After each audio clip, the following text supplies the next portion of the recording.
and they had a meeting about the consequences for these people.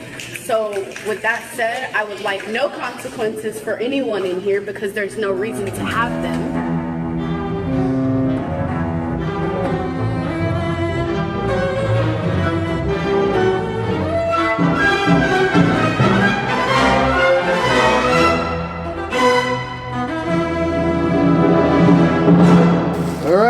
Ahoy! Well, this is Benjamin Boyce. It's been a while. I went on a little bit of a spring vacation down in my not hometown of Portland, Oregon. And when I got back here to Olympia, Washington, I found that some activity had occurred at my alma mater, which had released a report called the Report of the Independent External Review Panel on the Evergreen State College response to the spring 2017 campus events. What I favorably called the Evergreen Spring. So this report was released on April 1st of 2018. I'll read it and then we'll cut it down to bite-sized bits. This might be kind of a long one because this is fabulous stuff.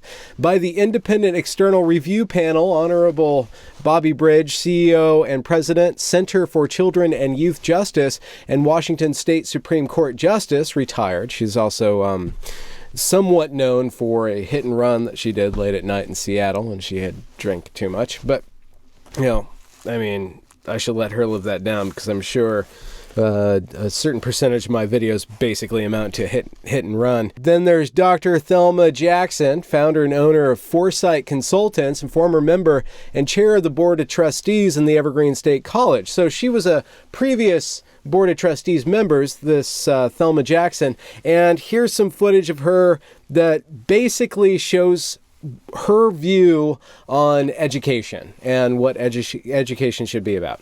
We have a very difficult time accepting the fact that our systems are riddled with institutional racism.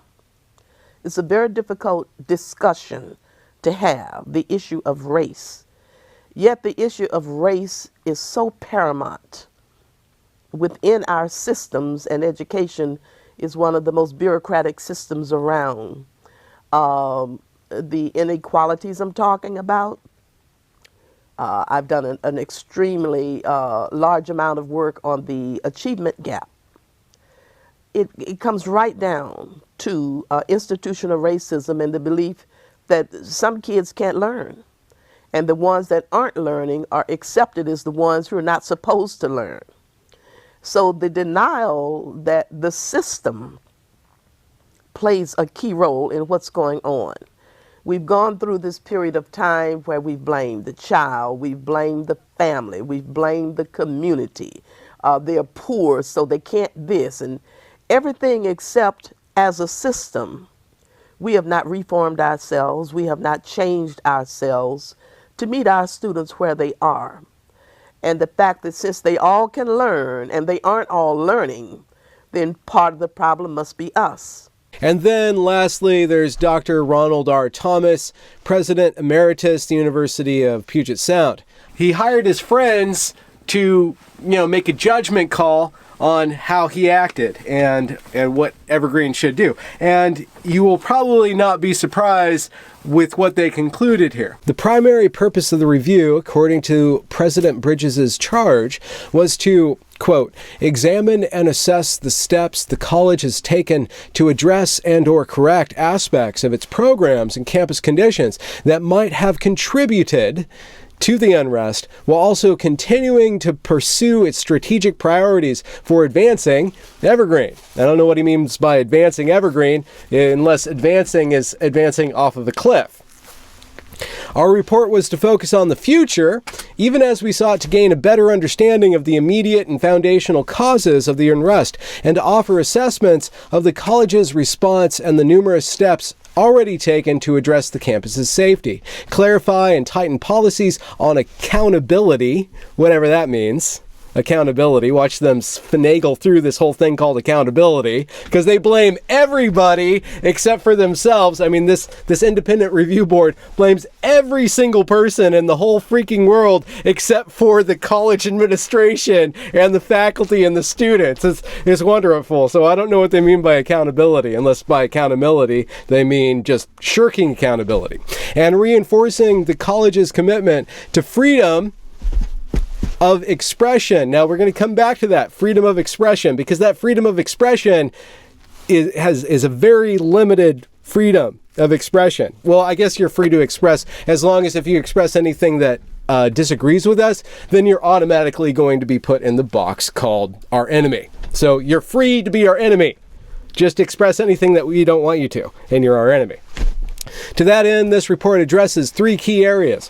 1, what additional changes should Evergreen make to its policies and practices to increase campus safety, strengthen student and employee accountability, and foster dialogue on campus in which all views are welcomed and accorded respect? 2, what changes, if any, should Evergreen make in its strategic priorities given the unrest and its many unanticipated consequences? 3, what unique opportunities does the unrest offer the college to advance its initiatives and its commitment to student success? Now, student success is not put in quotes, but I'm going to put it in quotes, student success, because as everybody knows by now, Evergreen is pretty much a stain on your resume at this point. And let's see if they're working on fixing that. Process and work plan. Convening. The independent external review panel convened for the first time to meet with President Bridges and his chief of staff, Dr. John Carmichael, at noon on December 4th, 2017, on the Tacoma campus of the Evergreen State College. So about 7 months after the events, they met with George Bridges. Prior to the meeting, the panel had been provided with and reviewed an extensive file of material about the events of spring 2017 and the responses of the college to them. Here's the material. A substantial archive of national and local news coverage on the event. I wonder who vetted that national news coverage, because as we'll see, their perspective of what happened there is quite slanted. Bridges' report to the legislature, the leadership profile and perspective of Evergreen, the college's current strategic plan adopted by the board in 2016, the president's charge to the Equity Council in March of 2016, the Equity and Inclusion Council's strategic equity plan, which is riddled with horrible data. I have evidence that the statistician who worked with the Equity and Inclusion Council's strategic equity plan, when she presented data to them, this Equity and Inclusion Council consistently rejiggered the numbers or only saw the numbers in terms of what they wanted to see. And it was always about race. And it was always about a certain race that they wanted to shuffle their resources toward. A chronology of critical events in the spring of 2017 leading up to and following the campus disruptions in May from the Olympian and from the Evergreen student newspaper. Okay, both the student newspaper and the Olympian are so riddled with inaccuracies that they're basically a false document. And I've gone through and falsified both of these documents. I have witnesses, I have emails, I have police reports showing in magnificent detail how wrong both the Olympian and the Evergreen student newspaper are with regards to what occurred leading up to, during, and following the May protests. But this is what this review board had to go on. I don't hear anything about student videos, so I don't know if they actually watch the videos of the students or what videos they watch of the students. And actually, it's kind of a little difficult to find the videos of the students, and I'm pretty sure that Bridges and his cadre of like censorious underlings, I don't know if you can technically be an underling to a bottom, but you know that they were very careful to select what videos to show this board. Become familiar with the documentation, the commentary, and media coverage they produced. So I wonder if they became familiar with me. And the responses made by the Evergreen State College in response to them. Conduct 2 days of in-person interviews on campus with a broad cross-section of campus community. This is great. So this broad cross-section of the campus community were Jamil A.B., who was the leader of the protest, this kid who's the student liaison with the Board of Trustees, who was the only student that was pro-protester that PBS furnished on their little expose that they did a few months back, and I'll link that up there. But basically this Justin Puckett guy, he repeats all that implicit bias video game stuff. It can be kind of draining to just be the only black person or the only like person of color in general and be looked at to speak for the black community as a whole when you're the only black person, which I have experienced. It was about the use of the N-word.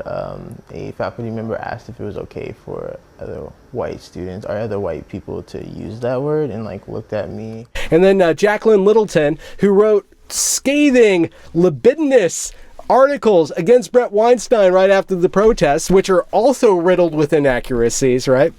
And then a bunch of admin and stuff, President Bridges, even the Chastity Douglas, who's the Vice President of Equity and Inclusion. And if you'll see in this document, inclusion used to be diversity, but diversity somehow is a bad word now, so inclusion is the right word. And I think maybe diversity isn't there because they don't want to be actually diverse with what's going on inside of people. They want to be inclusive, and by inclusive, they actually mean that you need to include our way of viewing the world inside of your way of viewing the world, so you need to be included in how we see things as different on the outside but the same on the inside. We are the Borg. Lower your shields and surrender your ships. We will add your biological and technological distinctiveness to our own. Your culture will adapt to service us. Resistance is futile. They were not given a broad cross-section with regards to diversity of perspective. No, just diversity of position. Students, faculty, staff, etc. Right? So, baloney. Conduct a final panel meeting, prepare a draft report, submit a final report. So they prepared a draft report for President Bridges, and then they probably got feedback from President Bridges and then submitted the final report. So this is co-authored by him, basically. The student protests and unrest that took place in the spring of 2017 at Evergreen must be understood in at least two different contexts. First, as a particular expression of an unprecedented national student movement of unrest on campuses across the country, and second, as an expression of characteristics unique to the Evergreen campus and culture. Events like these do not take place in a vacuum. Basically what they're saying is that no individual was operating here. This was just a movement. So they're excusing themselves from blaming any given individual. It's all groups, right? And the students and their behavior is explained not based on these individual students making individual choices, but because of a broader context. One, national context. Sparked by the Black Lives Matter protests at the University of Missouri in 2015, small colleges and large universities, teaching institutions and research centers, publics and privates all saw students expressing concerns about racial equity and justice. The inclusiveness of the campus environments, relations with campus police, administrative action or inaction, curricular relevance, and student support services. Now, one thing that they're never going to talk about is that there is a further context with that. That this stuff is precipitated, all these campus unrests are precipitated by what I've been exposing for you. Exposing was actually intentional. If you come across this video and you don't read the comments, I mean that as a wordplay on this being Expose Evergreen. Anyhow, so there is an entire ideology that is being implemented in the humanities programs that is founded on Marxism, which is founded on revolution, on tearing down structures, and on resistance, on pitting yourself as a victim against the oppressor. Like, that narrative is alive and well, and we're now seeing the fruits of it. This context is not just that a bunch of students started protesting. No, a bunch of faculty who are basically my age and a little bit older, the gap generation, Gen X people, my generation is teaching all these young people that, the world is this big oppressive system and your job is to fight, punch up, punch up, punch up. That's my hypothesis. So back to this report. The subsequent academic year, 2016-17, witnessed continued deep and widespread activism on campuses of every kind across the country on these issues, including at Evergreen. And they extended into the current academic year, 2017-18 as well, with the most prominent being the events at University of Virginia and in the city of Charlottesville, Virginia. Now, Charlottesville, Virginia is very far away from Olympia, Washington. And actually what happened in Charlottesville happened after the protests, right? But they want to put that in there. This is the framework that they're using. This is a narrative maneuver. This is all rhetoric. And this is actually a public document. This is like an official document from a public institution justifying their behavior and furthermore justifying their momentum forward. We'll get to that in a bit. Within this broad national context, Evergreen's experience was particularly intense because of the national media firestorm it produced and the power of social media to make a local story into an international sensation in a matter of seconds. Now, that is true. That is true. That if the students hadn't filmed this, nobody would have saw it in seconds. Because they did film it, everybody saw it in seconds. But it was what the students did. It was their behavior that caused people to watch this. But you skip over that fact. You only tell the part of the fact that can kind of sort of explain it and then allow you to go on with your recommendations. It is clear that we live in a volatile period of broad social unrest and unprecedented campus activism made more visible by the media and technology. So, we're going to blame it on statistical history and technology. Those are the two scapegoats so far. Finally, these conditions were exacerbated by the widespread divisive use of explicit racial discourse in the presidential campaign of 2016 and the new prominence and heightened visibility of white nationalist movement with the election of Donald Trump. This is a state college blaming a protest on the President of the United States and, quoting, his appointment of an attorney general whose career has been viewed by many as unfriendly to the civil rights legislation. So basically, because Jeff Sessions got appointed as the attorney general, of course the students are going to take over the campus building, right? They're blaming it on Jeff Sessions now. This is another scapegoat. Like what? Let's make this completely political, please. Let's do it. These national events and the social conflicts and pressures they generated were felt on virtually every college campus in the country to some degree, including at Evergreen. In addition, other events and circumstances quite specific to Evergreen also formed an important part of the events that took place there last spring. See Appendix 1, Summary Events Leading Up to and Following the May Demonstrations as compiled and published by the Olympian, which are riddled with falsehoods! It's riddled with falsehoods! I'm trying to have a good time here, but these people are so false. And it might be the case that what they want is something good. But the way that they're going about it is by lying, cheating, and stealing public funds. They're the pirates. I'm just pirate radio, man. I'm just pirate YouTube dude. They're the real pirates, right? They're robbing from the public coffers to give to the poor and make themselves rich in the process, basically. The case can be made that the national conditions specified above have a greater impact on a place like Evergreen, which, like other non-traditional colleges that emerged out of the turmoil of the 1960s civil rights and anti-war movements, possesses an explicit historical commitment to progressivism, social activism, and issues of social justice. And basically behaving badly? Is that what it is? Because what we're talking about is people behaving badly and then an inept administration not keeping people safe. Well, but that's my view. Such campuses tend to attract activist faculty and students and to encourage more direct confrontation and radical resistance to situations of perceived oppression. Did you hear that? Perceived oppression. Not actual oppression, but perceived oppression. I highlighted that on my own. But at least they admit that. It was perceived oppression. But the only actual oppression was being manifested by the protesters. Unless we count systemic oppression, which basically means going to college and getting a degree and playing by the rules in order to get the degree, in order to show people that you're competent to play by the rules and get a good job. Maybe that's what they mean by oppression, like actual oppression, but perceived oppression. The long tradition of the Day of Absence, Day of Presence practice at Evergreen is one example of those characteristics.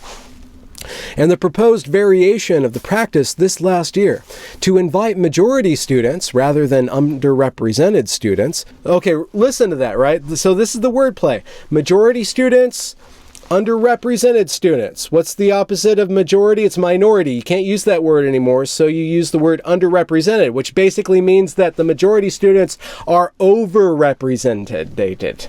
Which is actually more negative than a minority. I guess, I don't know. But this is the wordplay rabbit hole that you go down when you embark upon this way of thinking. To be absent from campus, we all know about Day of Absence. Indeed, the campus announcement of that variation was one of the immediate sparks that provoked the events under considerations here.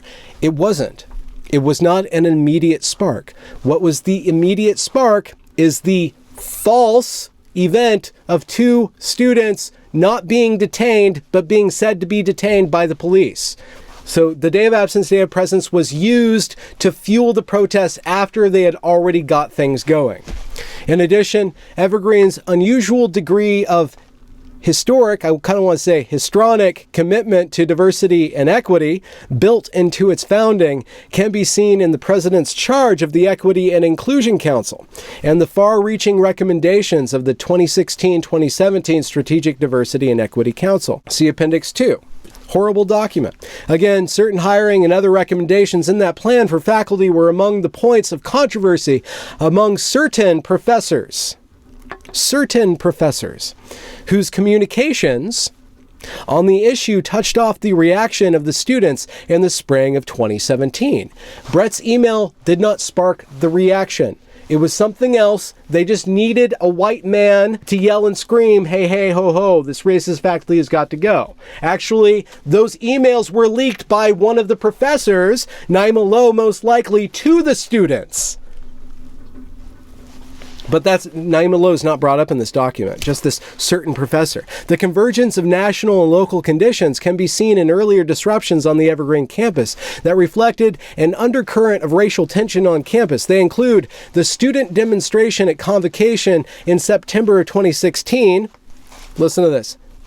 Sparked by the intense reaction around the country to a police shooting in Charlottesville, North Carolina. There's an extended interview with the 2 main protesters, and they mention Charlottesville hardly once. That Convocation event was not sparked by Charlottesville. You just had restless students who wanted to stir up shit and proceeded to stir up shit the entire year. Then those students are very prominent in all the videos of the protests. Student protest of the swearing in of the new campus police chief.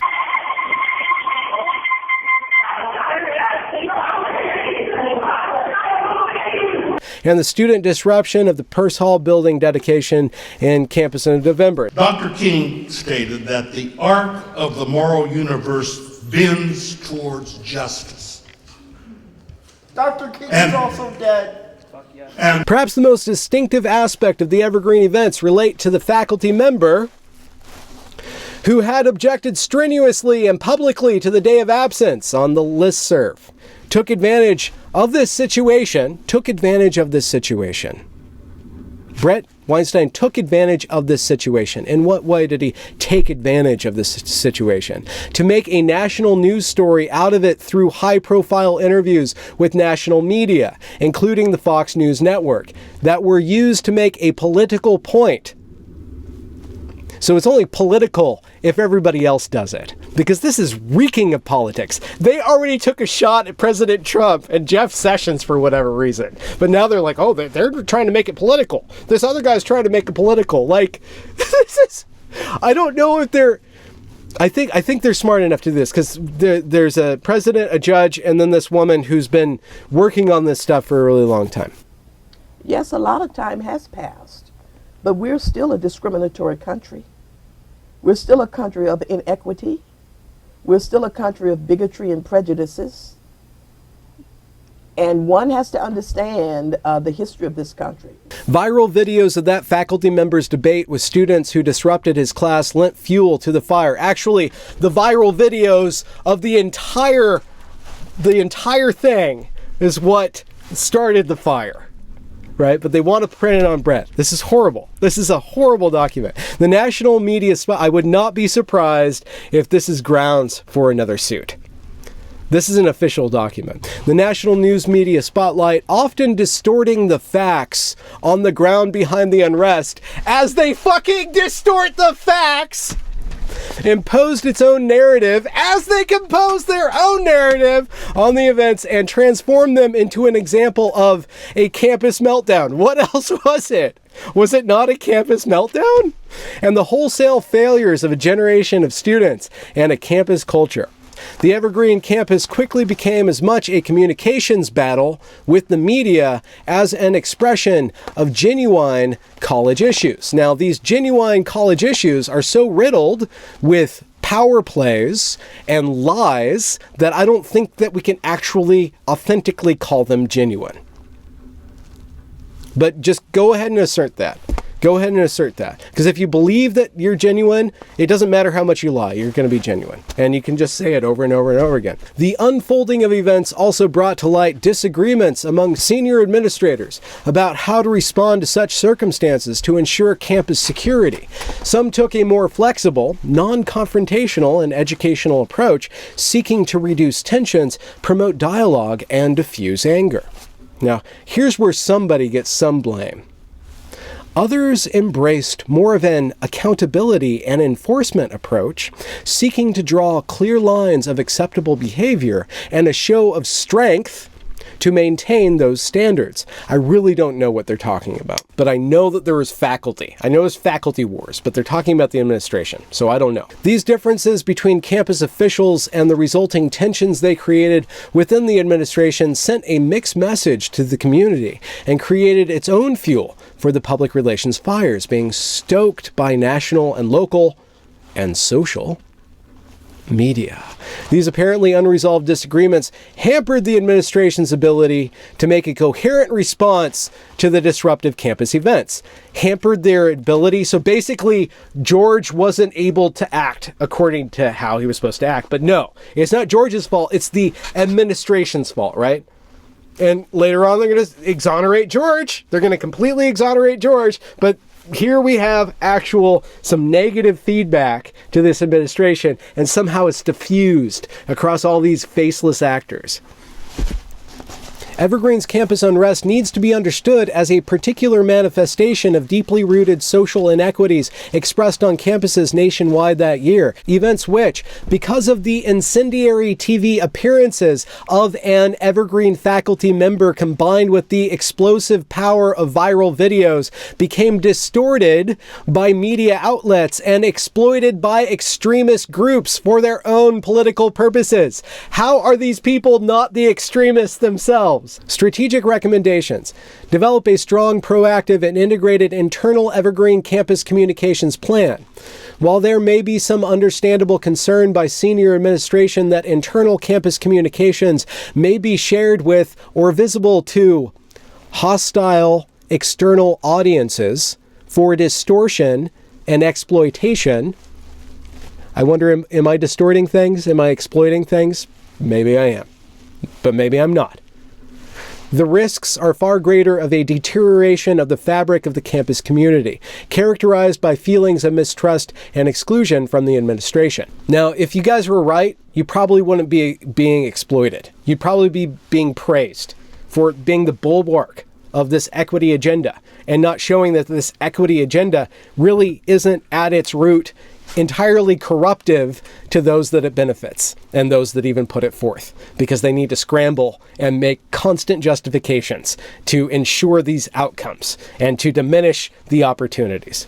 Enact a comprehensive rethinking and restructuring of the Evergreen curriculum to make the academic experience more student-ready and student-centric. So this recommendation is going to take away the most novel, promising aspect of Evergreen, which is academic freedom, which is crazy-ass programs that last a whole year, completely immerse yourself, and then do independent projects afterwards. This recommendation wants to take it away. And why?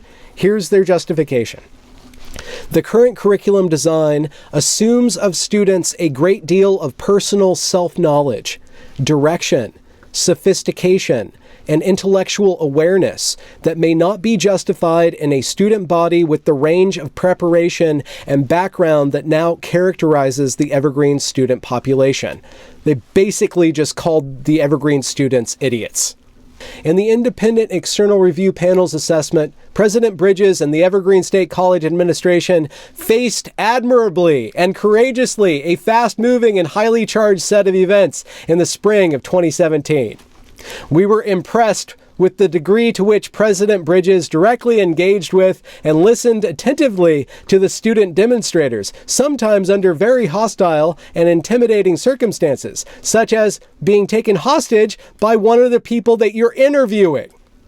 It cannot be underestimated how much the campus event was transformed into a cause célèbre by the national media and by instantaneously viral power of social media, and how much those forces exploited and distorted a campus protest. The campus became a staging ground for a national political controversy, perhaps not a controversy, perhaps a discussion. Perhaps a discussion. Perhaps it's time for us to really discuss what you mean by equity and inclusion. And instead of wanting to discuss equity and inclusion, you say that it's not causing any of this bad stuff. Everybody misunderstands this stuff. Everybody misunderstands this stuff, and we need to keep on going with it. We need to keep on being more equitable and more inclusive and more diverse, but less diverse and less inclusive. And to hell with equity, unless it's shuffling money around to those that we want to shuffle money to. So then they have the changes in policies. Increase campus safety. Empower, develop a clear vision and philosophy for the role of campus safety police on campus, and appoint a new director chief who will partner with campus leadership in implementing the plan. Stacey Brown, if her experience fully comes to light, will show that the campus actually hates police on a variety of levels. 2, empower the new Vice President of Equity and Inclusion to have a prominent role on campus and in cabinet. So let's double down on the equity and inclusion. And then strengthen this thing called accountability. Make a teaching and learning center. Spend more money on a teaching and learning center. Campus lecture programs should represent a range of political, religious, and personal perspectives, which they don't. Require all faculty and staff to participate in ongoing educational programs on cross-cultural awareness, implicit bias, institutional racism, harassment, and discriminatory behavior.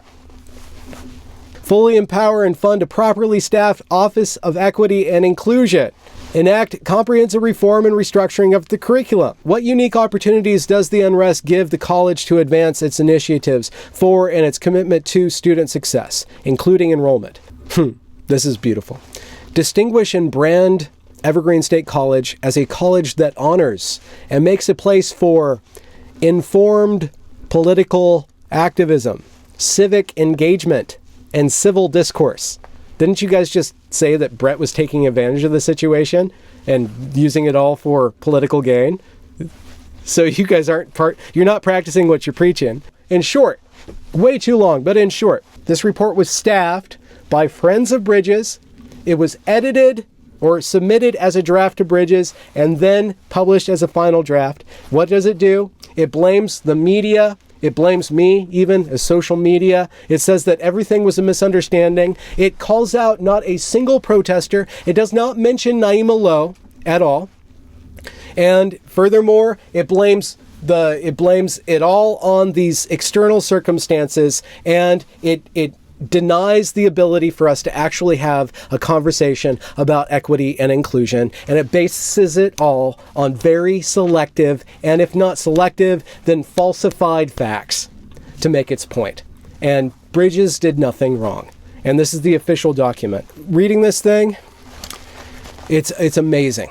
It's utterly amazing. It's a wonderful piece of, I don't even know if it's propaganda at this point. And it's just full-hearted, intentional, just dissociation with actual dialogue about these issues. And furthermore, it casts anybody who has a problem with you as racist, sexist, homophobic, whatever. It continues the tradition of isolating itself into a bubble, which is the last thing that Evergreen wants. And I'm sure that there are plenty of students out there that want to go to college and learn something that will be implementable with regards to a career, with regards to making something in the world, and not becoming a victim. And Evergreen, if you want to become a victim, this is the college for you. If you want to learn about inclusion and equity and want to watch a college implement this, I don't know how they're going to do it, because I'm sure the legislator is not going to be just pouring infinite amount of money into this experiment, but somehow George Bridges thinks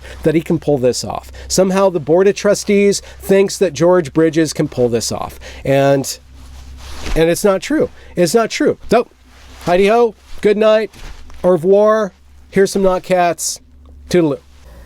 First, they need to realize that there is more than one culture. There's more than a white middle-class culture, a European Western culture. And when they want all of the kids to fit into that little hole, and when you don't fit, you get all these labels. And hence comes the low expectations. So if you're speaking properly, if you're smart, if you're actively involved, other black students say, oh, you're just acting white. You're not one of us. So if you don't make sure that that your children have a very strong sense of self-identity and self-worth, they could fall prey to that peer pressure. Well, I want to belong. I'm black. I want to belong. So I'm not going to do my homework. I'm not going to study. I might know that, but I'm not going to let anyone know I know that, because I'll sound smart. And so it's this acting white kind of thing that peers have labeled you with. And as a parent, you prepare your children for that. Now you can expect to catch some stuff from other black kids who's not going to appreciate the fact that, you know, you're acing the test and you're in AP courses and you're president of the student body and on and on and on. But that's their problem, not yours.